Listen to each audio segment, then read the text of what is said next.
पश्चिमी सिंहभूम जिले के जगन्नाथपुर थाना अंतर्गत जैतगढ़ के भांगा पुलिया में बैंक ऑफ इंडिया के समीप उमेश सुपर कॉम्प्लेक्स के निचले हिस्से में रविवार रात अचानक आग लग गई। देखते ही देखते आग ने भीषण रूप धारण कर लिया। हालांकि यह आग कैसे लगी इसका पता अब तक नहीं चल सका है।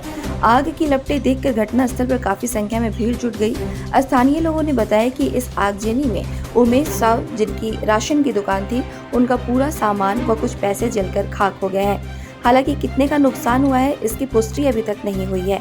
यह घटना रात करीब 9 बजे की बताई जा रही है। इस अगलगी में दुकान का ऊपरी हिस्सा पूरी तरह से जलकर राख हो गया है। मौके पर पहुंची चंपुआ एवं नवामुंडी की अग्निशमन विभाग की टीम ने आग पर काबू पाया।